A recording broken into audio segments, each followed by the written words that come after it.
Olá, queridos alunos do curso bíblico EAD, sejam todos bem-vindos. Deus abençoe a vida de cada um de vocês. Eu sou Adi Jesus e hoje nós vamos aí para a nossa quinta aula, lição 5. Vamos falar aí sobre antropologia. Lembrando que nós estamos no módulo 2, né? São 11 lições, já estamos aí chegando no meio aí do módulo. Então que o Senhor abençoe e os faça perseverar até o fim. Então, meus irmãos, hoje nós vamos estudar a doutrina do homem. O que é o homem? Eu queria introduzir esse estudo dizendo para vocês que a antropologia é o estudo do homem. Anthropos quer dizer homem ou humanidade e logia ou logia, como você queira falar, estudo, ciência e doutrina. A antropologia teológica, ela se ocupa unicamente com o que a Bíblia diz a respeito do homem e também da relação em que ele está e deve estar com Deus, tá? Essa é a definição aí do Berkhof, da sua teologia sistemática. E o uso da palavra homem, queridos, para se referir à humanidade, para se referir à raça humana, né? Quando nós utilizamos esse termo, homem, nós estamos nos referindo primeiro ao homem do gênero masculino e também estamos nos referindo à totalidade da humanidade. O termo hebraico para homem é Adam, o mesmo termo usado em Adão, que é vermelho, se referindo à terra, lá em Gênesis 5, 1 e 2. Queridos irmãos, Deus, ele jamais chama a raça humana de mulher, porque o plano de Deus, ele começou a partir do homem, Adão, e dele veio então a existir a mulher. O homem, ele foi criado por Deus. O homem, queridos, não é produto do acaso, nem tampouco é resultado final de uma evolução de milhões de anos. Não procedemos de uma ameba, nem dos macacos, mas de Deus. Então, a Bíblia corretamente interpretada e a ciência corretamente entendida não se contradizem, pois ambas têm o mesmo autor. A verdade incontestável é que o homem ele foi criado à imagem e à semelhança de Deus. E aí nós precisamos responder algumas perguntas, como por exemplo, por que Deus nos criou? Como Deus nos fez semelhantes a si próprio?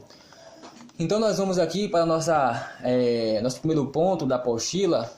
Peço que vocês também tenham a apostila em mãos, né, que vocês parem, leiam os versículos, ok? Então mais uma vez aqui eu vou ressaltar que não é o objetivo, não é o nosso propósito a gente trabalhar toda a lição com vocês, mas apenas destacarmos os pontos mais importantes da apostila e que vocês possam aí durante a semana ler toda a apostila, repassar referência por referência, ok? Então peço que vocês me acompanhem aí com a apostila em mãos. Primeiro ponto, por que o homem ele foi criado?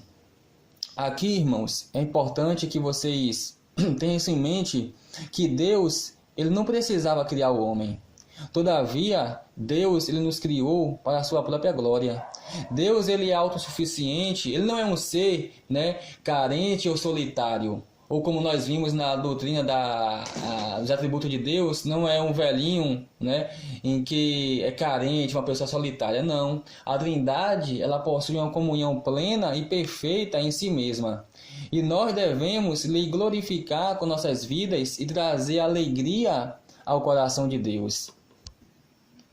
Isaías 43, versículo 7, diz assim: a todos os que são chamados pelo meu nome, e os que criei para a minha glória, e que formei e fiz. Efésios 1, também 11 e 12, Paulo diz assim: nele digo, no qual fomos também feitos herança, predestinados segundo o propósito daquele que faz todas as coisas conforme o conselho da sua vontade, a fim de sermos para louvor da sua glória, nós, os que de antemão esperamos em Cristo.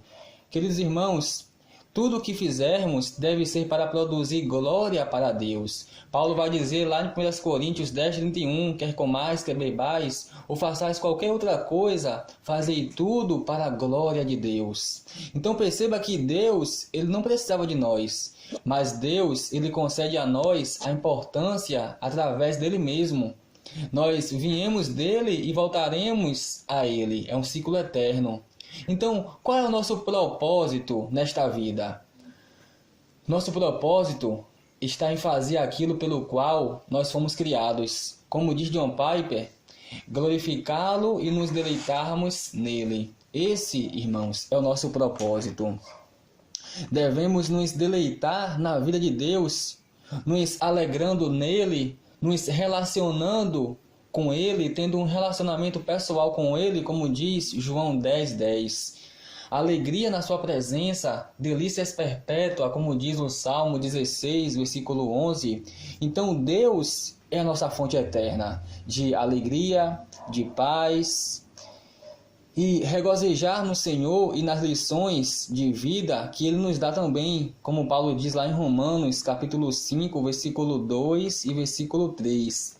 Deus, Ele se alegra em nossa comunhão com Ele, e nossa alegria se torna indizível e gloriosa, meus amados irmãos. Então nós fomos criados para o louvor da sua glória. Tá? Se a gente pudesse resumir esse ponto aí, por que o homem foi criado? O homem foi criado para glorificar e para exaltar o nome do Senhor.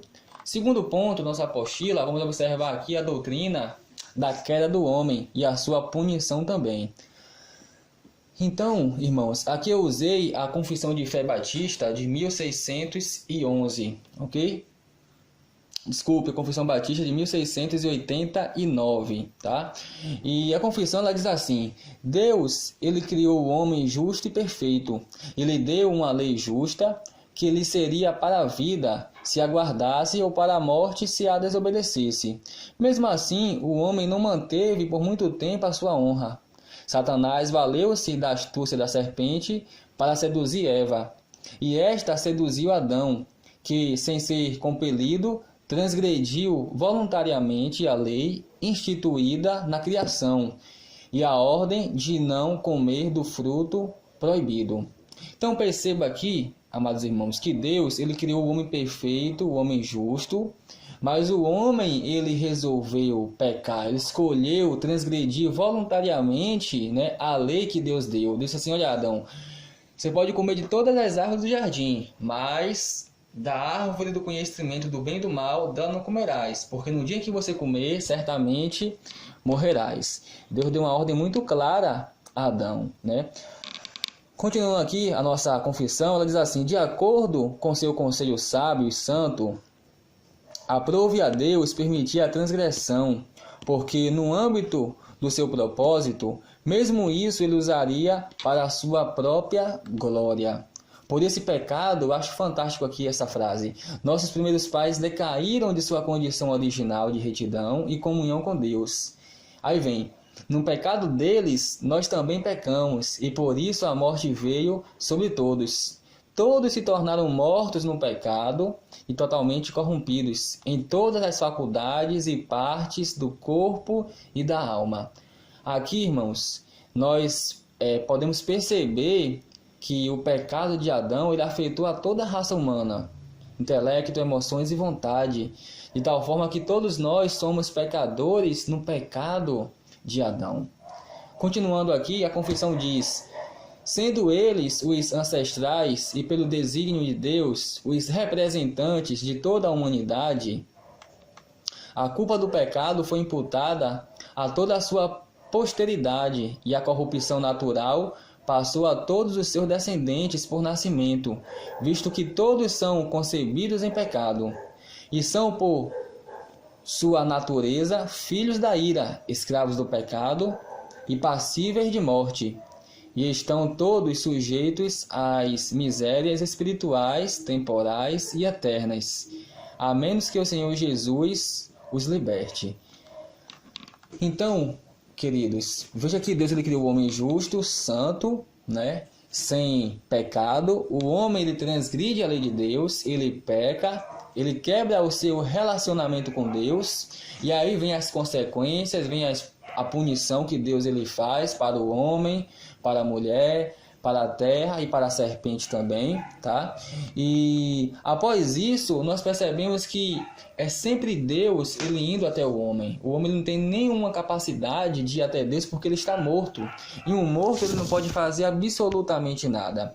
Então, Deus é quem salva o homem, é quem ilumina o homem, é quem transforma o homem. E você vai perceber em toda a escritura de Gênesis e Apocalipse, Deus ele sempre indo, né, sempre procurando se relacionar com o homem, tá? Então, aqui nós temos o segundo ponto, a queda do homem, seu pecado e a sua punição. E nós vamos agora para o terceiro ponto, o homem, a imagem de Deus. Significado. Então, o significado da imagem de Deus consiste nas aptidões da personalidade que nos fazem capazes de interagir com outras pessoas, de pensar e refletir e também de exercer domínio sobre a natureza. De todas as criaturas, irmãos, apenas o homem ele foi feito à imagem e semelhança de Deus.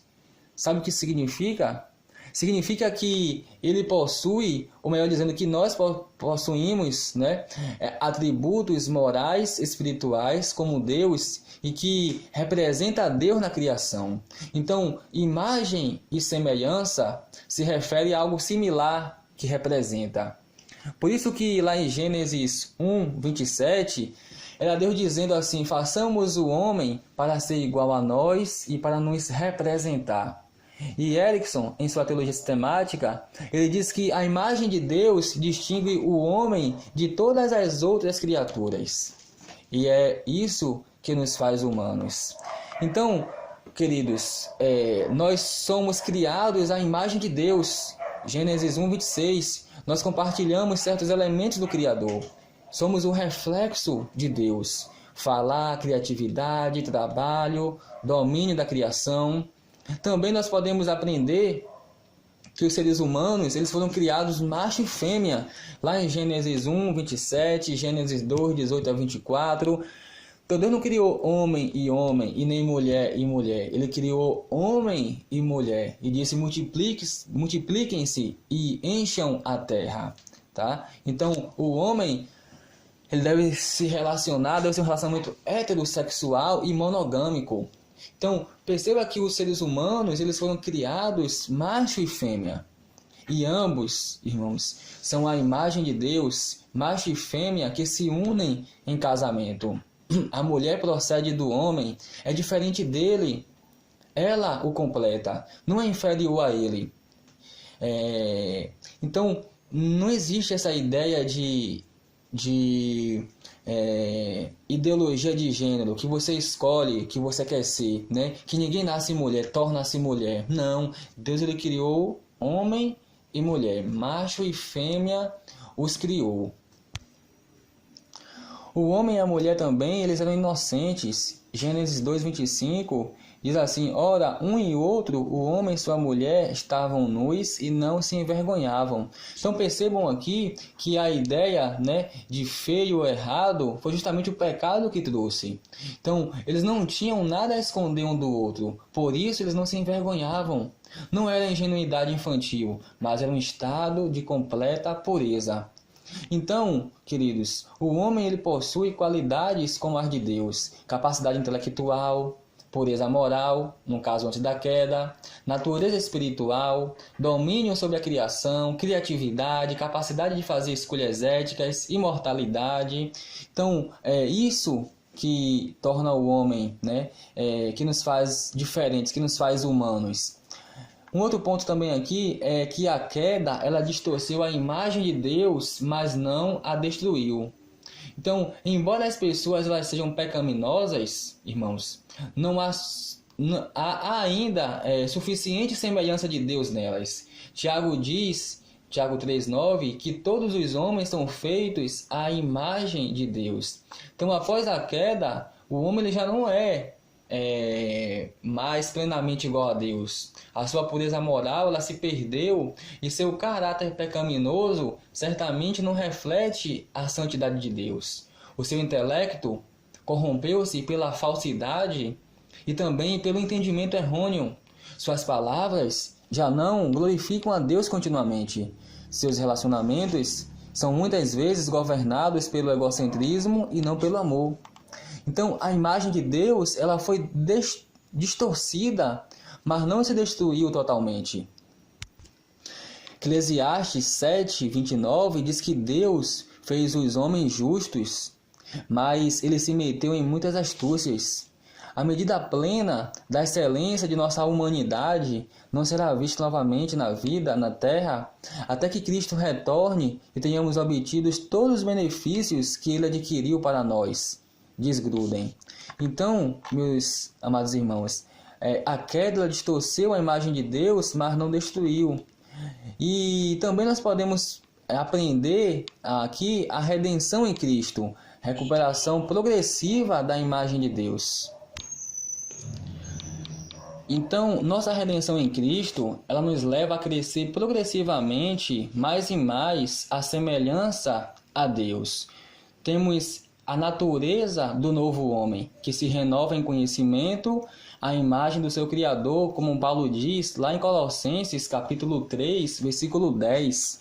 Então, cheios da palavra, nós começamos a possuir os pensamentos de Deus. Segundo a sua imagem, estamos sendo transformados de glória em glória, como Paulo diz lá em 2 Coríntios, capítulo 3, versículo 18.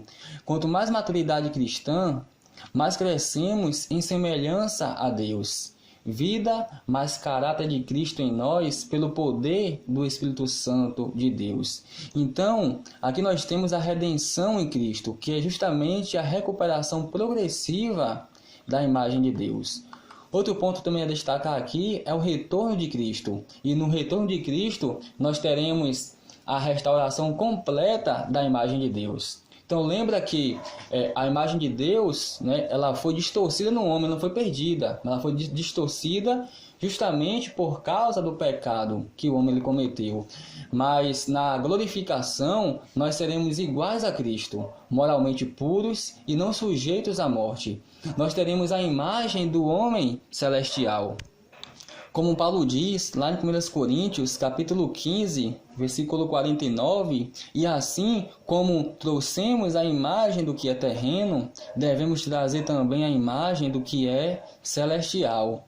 Então, em nossa vida agora, somos imperfeitos, pecadores, mas no porvir seremos perfeitos, seremos semelhantes a Ele quando Ele se manifestar. Como diz 1 João capítulo 3, versículo 2, em que João vai dizer assim, que sabemos que quando Ele se manifestar, seremos semelhantes a Ele, porque haveremos de vê-lo como Ele é. Então, queridos, no retorno de Cristo, vai haver uma restauração completa da imagem de Deus. Nós teremos um corpo glorificado, nós seremos moralmente puros, não seremos mais sujeitos a mortes. Ok? Então, vamos passar para o nosso último ponto aqui, quarto ponto, que é, penúltimo ponto, a natureza do homem. Vamos passar aqui e falar sobre a essência da natureza do homem, ok? De quantas partes compõe-se o homem? Todos concordam que temos um corpo físico, né? Mas a maioria das pessoas, tanto de cristãos como não cristãos, ele sente que também tem uma parte material, ou seja, uma alma que ela sobreviverá após a morte. Então, existe aí pelo menos duas vertentes, né? Uma que acredita que o homem é composto de corpo e da alma, ok? Chamada de dicotomia, e outra que crê que o homem é composto de corpo, alma e espírito, e chama-se isso de tricotomia, ok? Na verdade, alma e espírito são duas palavras que se referem à mesma coisa no homem. São termos, podemos dizer assim, intercambiáveis. Porém, há uma certa dificuldade nessa posição devido ao texto que se refere ao corpo, alma e espírito de 1 Tessalonicenses 5:23. Entretanto, a grande ocorrência dos termos alma e espírito no mesmo texto está em textos poéticos ou em textos que lançam mão de um recurso retórico a fim de enfatizar uma ideia. Quando analisamos o uso das palavras bíblicas, né, traduzida como alma, o hebraico nefesh e grego psique, e também espírito, hebraico ruach e grego pneuma, parece que às vezes são usadas indistintamente, como eu falei, intercambiavelmente, né? Por exemplo, lá em João 12, 27, Jesus diz assim: agora está angustiada a minha alma. Enquanto no contexto muito parecido, no capítulo seguinte, Jesus diz que angustiou-se em espírito, em João 13, 21. Do mesmo modo também nós lemos as palavras de Maria, lá em Lucas 1, 46 a 47, em que ela diz: a minha alma engrandece ao Senhor, e o meu espírito se alegrou em Deus, meu Salvador. Então esse parece aqui um exemplo bem evidente de paralelismo hebraico, o artifício poético em que a mesma ideia é repetida com o uso de palavras diferentes, mas sinônimas. Na morte também, as escrituras dizem que tanto a alma parte, quanto que o espírito ele parte.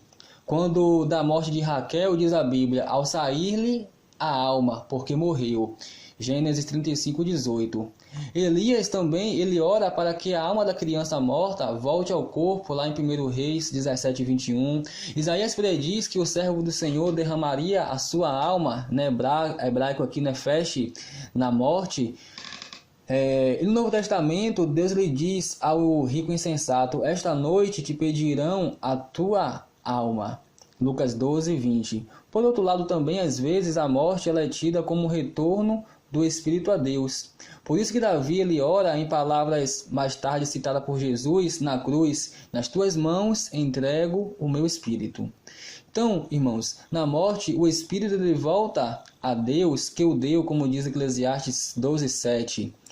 No Novo Testamento, na hora da sua morte, Jesus, inclinando-se a cabeça, ele rendeu o espírito, João 19, 30. E do mesmo modo, Estevão orou antes de morrer: Senhor Jesus, recebe o meu espírito.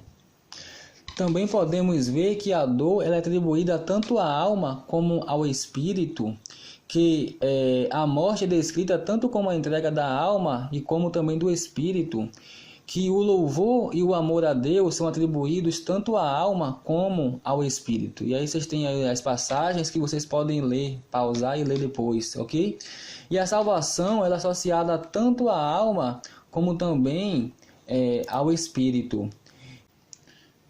Os que adotam a posição tricotomista, eles buscam apoio em algumas passagens das Escrituras, como por exemplo 1 Tessalonicenses 5:23, em que Paulo diz: o mesmo Deus da paz os santifique em tudo, e o vosso espírito, alma e corpo sejam conservados íntegros e irrepreensíveis na vinda de nosso Senhor Jesus Cristo.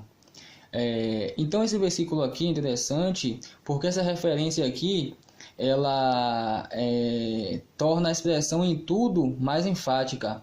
E ao usar corpo e alma aqui, Paulo não está indicando, ou não estava indicando, que a parte imaterial do homem ela podia ser dividida em duas substâncias. As duas palavras elas são empregadas como sinônimas ao longo das Escrituras Sagradas. Não pode haver divisão dessas realidades. Em vez disso, elas são usadas como outras passagens, como outras passagens usam diversos termos para enfatizar isso, né? Para dar ênfase a essas verdades.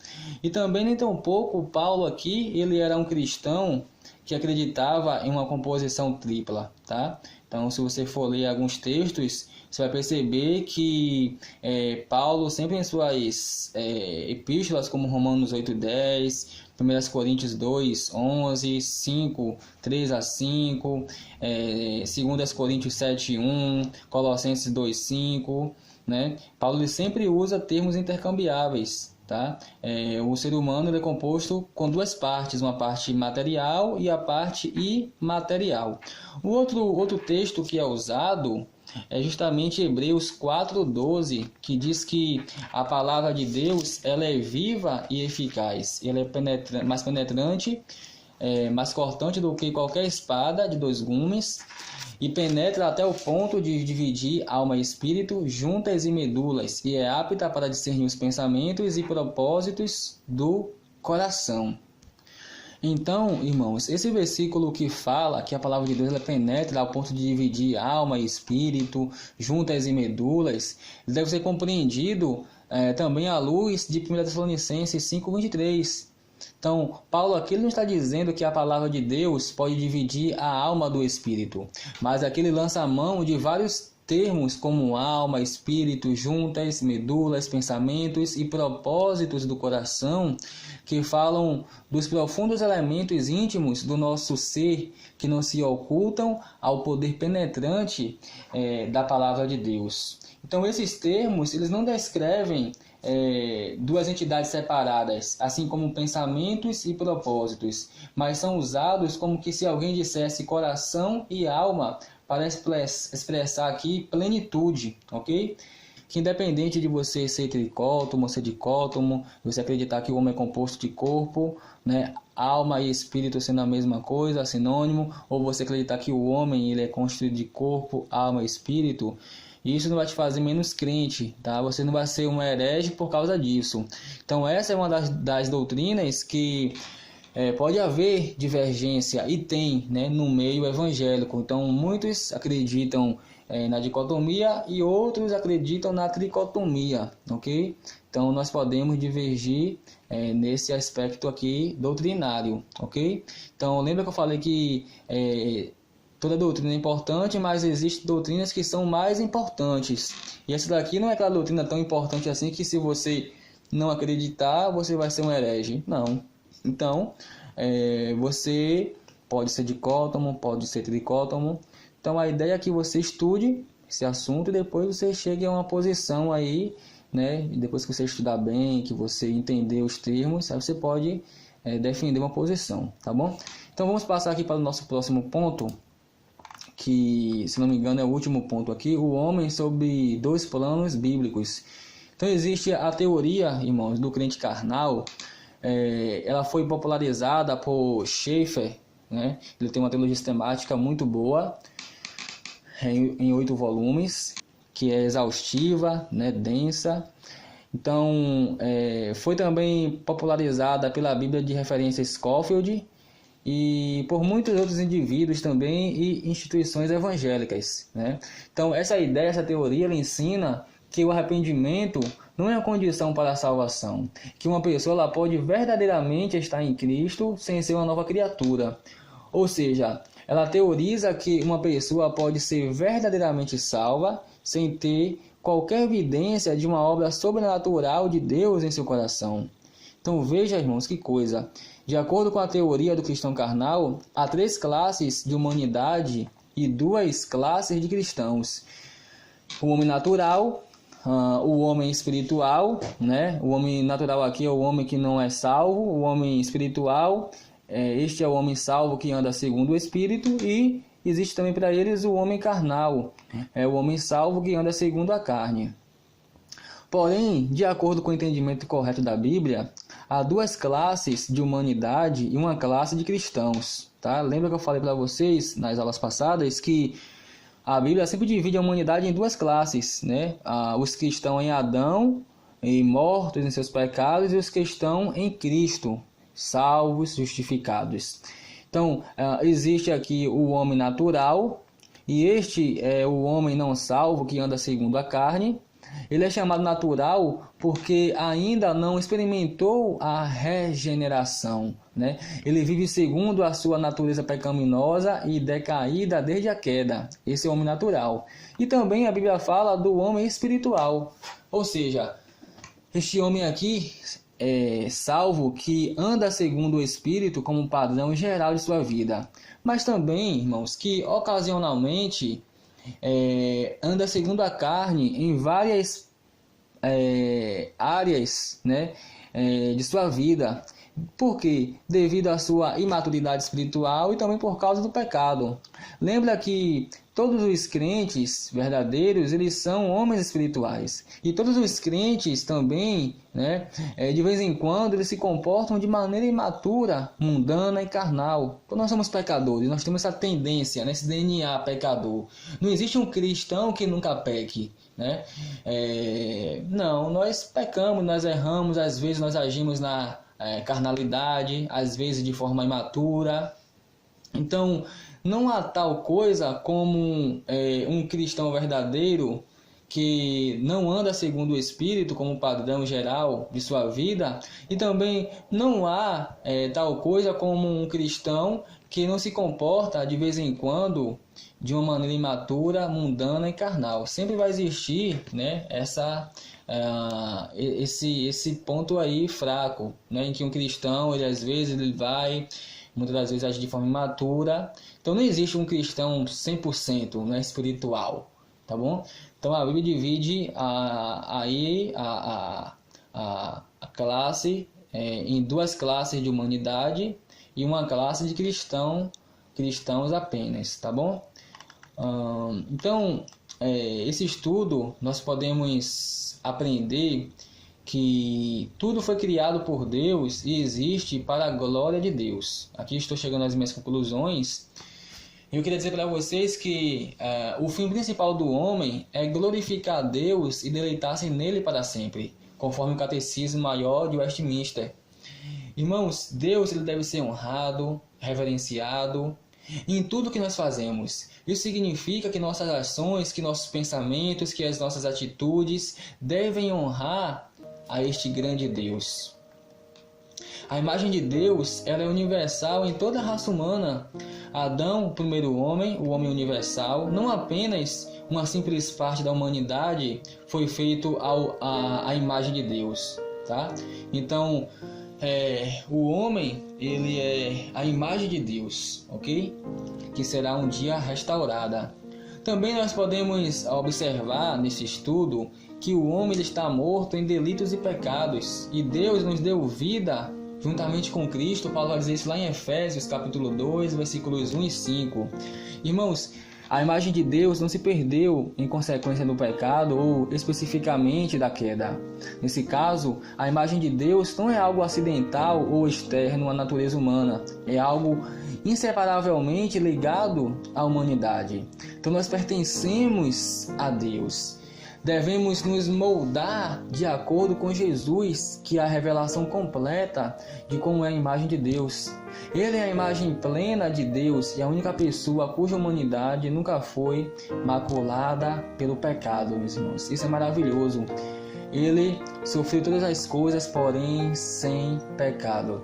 Que o Senhor nos ajude, meus irmãos, a vivermos uma vida santa, uma vida gloriosa, uma vida que realmente faça jus ao nosso chamado e uma vida que glorifique ao nome do Senhor Jesus Cristo. Deus te abençoe e até a próxima aula.